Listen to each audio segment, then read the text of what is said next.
नमस्कार दोस्तों, आज मैं आपको पढ़ाने वाला हूँ अरस्तु की अध्ययन शैलियाँ या अध्ययन पद्धतियाँ। ठीक है मेरे दोस्तों, तो बात करते हैं अरस्तु की अध्ययन पद्धतियाँ या विधियाँ कौन कौन सी है। देख, आपसे मुख्य विधि पूछ सकता है, किस प्रकार से उसने विधियों का प्रयोग किया अपने राजनीतिक चिंतन में।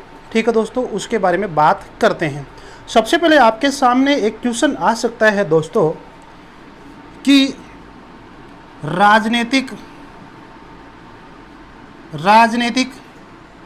वैज्ञानिक किसे कहा जाता है। राजनीतिक वैज्ञानिक किसे कहा जा सकता है। तो राजनीतिक वैज्ञानिक किसे कहेंगे हम, तो दिमाग लगाइए कि आपके सामने ऑप्शन आए, यहाँ पर प्लेटो आ गया, यहाँ अरस्तु आ गया, यहाँ मार्क्स आ गया और यहाँ होब्स आ गया।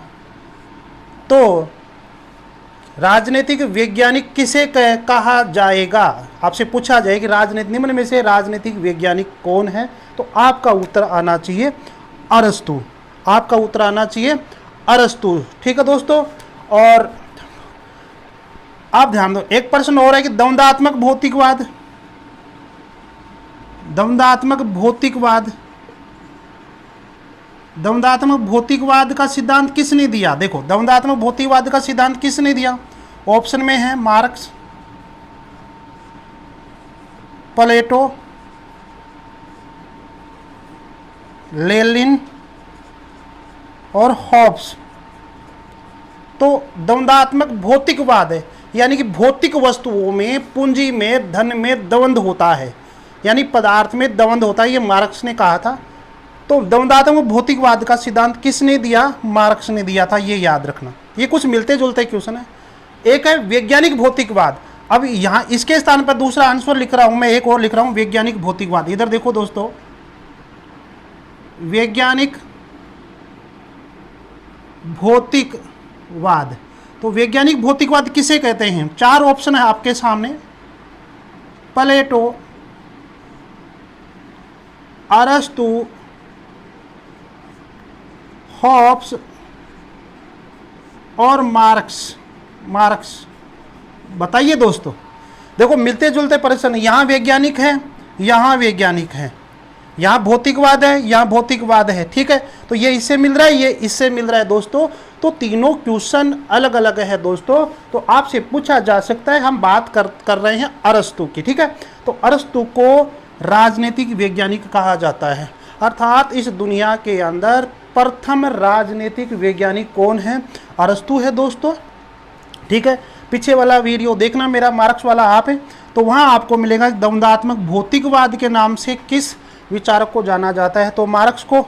लेकिन वैज्ञानिक भौतिकवाद, ये मिलता जुलता प्रश्न, यहाँ वैज्ञानिक आ रहा है, तो दोस्तों वैज्ञानिक भौतिकवाद हॉब्स है। वैज्ञानिक भौतिकवाद के नाम से हॉब्स जाना जाता है, क्योंकि उसने हर चीज़ को यांत्रिक रूप से, डायनेमिक रूप से वह सोचता है। कौन, हॉब्स। ठीक है, तो ये थोड़ा सा अंतर था। अब मैं स्क्रीनशॉट ले लीजिए। अब मैं बात कर रहा था दोस्तों कि अरस्तु को प्रथम राजनीतिक वैज्ञानिक क्यों कहा जाता है। दोस्तों आपको पता होना चाहिए कि अरस्तु के जो पिताजी थे, वो मैसेडोनिया का जो राजा था, उसके दरबार में क्या थे, राजवेद थे। क्या थे, राजवेद, अर्थात वेद का काम कर रहे थे, जिसको अपन ये कह सकते हैं कि चिकित्सक थे। अब जिसके पिताजी चिकित्सक रहेंगे, डॉक्टर रहेंगे दोस्तों, तो परिवार में सुई लगाना, इंजेक्शन लगाना, छोटी मोटी गोलियों का देना, इस तरह का नॉलेज तो मिल ही जाता है, अनुभव हो जाता है दोस्तों। ठीक है, तो उनको, अरस्तु को अपने पिताजी से नॉलेज हुआ, अनुभव हो गया दोस्तों। किसका, विज्ञान का। किसका, विज्ञान का अनुभव हो गया, क्योंकि उनके पिताजी राजवेद थे, तो उन्होंने विज्ञान की पढ़ाई की, तभी तो वो वेद बने, चिकित्सक बने। तो वो उनको विज्ञान का अनुभव हुआ कि इस देश दुनिया का भला आदर्शवाद या कुछ सोचने मात्र से नहीं हो सकता, इस दुनिया में तो कुछ करेंगे, इस दुनिया को यथार्थ में बदलेंगे, व्यवहार में बदलेंगे, तो ही इस दुनिया का, इस देश का, इस समाज का भला हो सकता है, ये अरस्तू कहता है। तो अरस्तू ने शुरू से ही, अपने जीवन से ही उसने अनुभव के आधार पर सोचना समझना प्रारंभ कर दिया। जो भी विचार दिया उसने वैज्ञानिक तरीके से, साइंटिफिक टाइप से, साइंटिफिक तरीके से, वैज्ञानिक तरीके से, वैज्ञानिक मेथड से उसने सोचना प्रारंभ कर दिया दोस्तों। ठीक है, क्यों सोचा? क्योंकि उसका पिताजी का प्रभाव उसके ऊपर पड़ गया था। ठीक है, तो वैज्ञानिक तरह से सोचने लग गया। तो अब जो भी विचार दे रहा है वह उसको क्रमबद्ध तरीके से लिखता है, क्रमबद्ध तरीके से वो विचार देता है। ऐसा नहीं है कि प्लेटो की तरह आदर्शवाद की कल्पना कर दी और आदर्शवाद राज्य की कल्पना कर दी और फिर राज्य के साथ साथ आदर्श राजा की कल्पना कर दी। तो ये आदर्शवाद उड़ान पे नहीं है। ये अरस्तू की खास विशेषता ये है कि वह उड़ानी कल्पना हवाई जहाज की तरह नहीं है, ये यथार्थ पे बल दे रहा है कि यथार्थ जो कुछ होगा, यथार्थ से ही दुनिया का भला हो सकता है। तो कहीं ना कहीं हम देखते हैं कि उसने प्लेटो के विचारों को पूर्ण रूप से बदल देता है। तो अब एक बात आपके समझ में आ गई होगी कि प्लेटो के विचारों को उसने क्या कर दिया, खंडन कर दिया। वह उसके ऊपर अपने पिताजी का प्रभाव पड़ता है, राजवेद थे, चिकित्सक थे, उनका प्रभाव पड़ता है। तो उसने हर विचार को कैसे सोचने लग गया, वैज्ञानिक तरीके से। अर्थात जो भी विचार दिए, जो भी सिद्धांत दिए, उनका क्रमबद्ध तरीके से विज्ञान की तरह उनका क्या किया, विश्लेषण किया। इसलिए उसको, अरस्तू को प्रथम राजनीतिक वैज्ञानिक कहा जाता है। अर्थात वह राजनीति के अंदर भी अपने विचारों को क्रमबद्ध तरीके से दिया था, इसलिए इसको राजनीतिक वैज्ञानिक कहा जाता है। और वैज्ञानिक, उसकी सोच तो पहले से ही थी। जब वो छोटा था, जब उसके पिताजी का उसके ऊपर प्रभाव पड़ा और उसको चिकित्सक का थोड़ा नॉलेज हुआ, तो वो वैज्ञानिक तरीके से सोचने लग गया था दोस्तों। ठीक है, तो इसलिए हम उसको राजनीतिक वैज्ञानिक कहा जाता है। जब वो बड़ा होता है तो राजनीति के क्षेत्र में विचार देने लग गया, तो लोगों ने इसको प्रथम राजनीतिक वैज्ञानिक कहा जाने लग गया। इसीलिए तो अरस्तू को राजनीति का क्या कहा जाता है, जनक, क्योंकि राजनीति में विश्लेषण, क्रमबद्ध तरीके से सोचना समझना, उसको आदर्शवाद को यथार्थवाद में बदलना। उसने कहा कि राजनीति में जा रहे हो तो आप आदर्शवादी विचार मत रखो, यथार्थ वाले विचार रखो, तभी देश दुनिया का भला हो सकता है। इस तरह की उसकी सोच थी दोस्तों। तो इसलिए उसको राजनीतिक वैज्ञानिक कहा जाता है। तो आप समझ गए होंगे। और इस बात को ये विद्वान हमारे को समझाने का प्रयास कर रहे हैं। देखो, मैक्सी क्या कहता है कि अरस्तू ने प्रायः वैज्ञानिक पद्धति का अनुसरण किया होगा। अनुमान लगा रहा है कि मैक्सी ने वैज्ञानिक पद्धति का, साइंटिफिक मेथड का प्रयोग किया है, इसीलिए उसको प्रथम राजनीतिक वैज्ञानिक कहा जाता है। ये बात मैक्सी कह रहा है। अर्नेस्ट बोरकर क्या कह रहा है, अरस्तू ने एक वैज्ञानिक की तरह लिखा है। यानी कि अरस्तू ने हर विचारों को, हर चीज़ को, अपनी बुकों को क्रमबद्ध तरीके से लिखा है। उसके ग्रंथ क्रमबद्ध, समीक्षात्मक एवं सतर्क है। उसमें कल्पना की उड़ान नहीं है। जैसे कि कल्पना की उड़ान प्लेटो में थी, वैसी अरस्तू में नहीं है दोस्तों। यथार्थ का पुट है, अर्थात यथार्थवादी है अरस्तू। और इसी सोच के कारण उसको राजनीतिक वैज्ञानिक कहा जाता है। तो आप ये देखिए, जब वह राजनीतिक वैज्ञानिक है तो हम ये कह सकते हैं कि उसने वैज्ञानिक पद्धति का प्रयोग किया। उसने क्या किया, वैज्ञानिक पद्धति का प्रयोग किया, वैज्ञानिक पद्धति का प्रयोग किया। तो सर्वप्रथम उसने वैज्ञानिक पद्धति का प्रयोग किया, लेकिन राजनीति के क्षेत्र में नहीं दोस्तों, ये याद रखना। जब वो बचपन में था, उसका पिताजी का उस पर प्रभाव पड़ा, राजवेद का प्रभाव पड़ा, चिकित्सा का प्रभाव पड़ा, तो उस समय उसकी सोच वैज्ञानिक थी। लेकिन सर्वप्रथम उसने वैज्ञानिक तरीके से सोचना समझना प्रारंभ किया। लेकिन आपसे पूछा जाए कि राजनीति के क्षेत्र में सबसे पहले उसने कौन सी अध्ययन पद्धति का प्रयोग किया, तो दोस्तों वैज्ञानिक विधि नहीं आएगी, क्या आएगी, आगमनात्मक विधि। ये थोड़ा सा आप अंतर कर लेना, थोड़ा सा स्क्रीनशॉट ले लीजिए, बाद में बताते हैं। दोस्तों, अरस्तू की विधियाँ देखते हैं। वैज्ञानिक पद्धति अभी मैंने आपको बताई कि वैज्ञानिक पद्धति का उसने वैज्ञानिक पद्धति के द्वारा अपने विचार प्रस्तुत करता है दोस्तों, क्योंकि वह अपने पिताजी से प्रभावित हुआ था। पिताजी क्या थे? वेद थे मेरे दोस्तों, वेद थे अर्थात चिकित्सक थे। मैसेडोनिया का जो शासक था उसके दरबार में वेद चिकित्सक थे, और उन्हीं से प्रभावित होकर, पिताजी से प्रभावित होकर उसने वैज्ञानिक सोच उसके अंदर विकसित हुई। ठीक है, अर्थात यथार्थ सोच उसके अंदर विकसित हुई। हर चीज़ को वह क्रमबद्ध तरीके से सोचने लग गया था। इसलिए उसका जो पहला जो मेथड है वह है वैज्ञानिक पद्धति। आपके अनुसार पूछा जाए, सोचो, आपसे पूछा जाए कि अरस्तु की सर्वप्रथम मेथड कौन सा है, तो वैज्ञानिक विधि। लेकिन ठीक है, अपने सारे विचारों को वैज्ञानिक तरीके से सोचा। सबसे पहले तो सबसे पहली प्रथम विधि तो कौन सी आ गई? वैज्ञानिक पद्धति। इसीलिए उसको प्रथम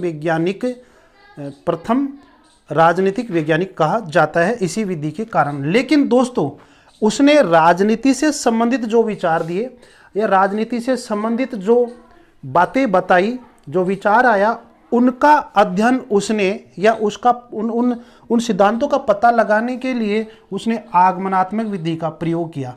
तो आपसे पूछा जाए कि राजनीति के क्षेत्र में किस विधि का उसने सर्वप्रथम प्रयोग किया, वह कौन सी है? आगमनात्मक विधि। अर्थात आगमनात्मक विधि के द्वारा ही वह राजनीतिक विचारों को बताने की कोशिश की है। लेकिन उसने सबसे पहले किस विधि का प्रयोग किया? वो तो है वैज्ञानिक पद्धति का। लेकिन राजनीति के क्षेत्र में प्रयोग करने वाली विधि कौन सी है? आगमनात्मक विधि। और आगमनात्मक विधि का मतलब होता है विशेष से सामान्य की ओर। ठीक है, सामान्य नियमों पर, राजनीति के क्षेत्र में सामान्य नियमों पर पहुंचने के लिए उसने आगमनात्मक विधि का प्रयोग किया। ठीक है मेरे दोस्तों, विश्लेषणात्मक पद्धति के द्वारा उसने ये बताया कि जो राज्य का जो निर्माण है वह परिवार और ग्रामों से मिलकर बना होता है। तो वह राज्य के अंदर परिवार और ग्रामों का विश्लेषण किया और उनके द्वारा वो कहता है कि राज्य का निर्माण होता है। तो ये राज्य का निर्माण वाली जो विचार है वो उसने विश्लेषणात्मक, हालांकि आगमनात्मक विधि और विश्लेषणात्मक विधि मिलती जुलती है, सब अंदर एक ही चीज के अंदर घुसी हुई है। हमने उसको अलग करके विद्वानों ने अलग अलग माना है कि आगमनात्मक विधि से इस तरह के उसने विचार दिया, विश्लेषणात्मक विधि के द्वारा परिवार और ग्रामों से जो राज्य बनता है उसके बारे में अरस्तु ने कहीं ना कहीं बताने की कोशिश की है। इसलिए विद्वानों ने विश्लेषणात्मक विधि के बारे में लिख दिया। और दोस्तों, इसी विधि के द्वारा आपको बताया कि अरस्तु ने जीवन को 3 भागों में बांटा है। अरस्तु ने क्या किया कि जीवन को 3 भागों में बांटा है, और 3 भागों में जो बांटा है वो कौन कौन से हैं दोस्तों, थोड़ा सा याद कर लेना। पहला है पौष्टिक, जीवन को 3 भागों में बांटता है। पहला है पौष्टिक, दूसरा है संवेदनशील,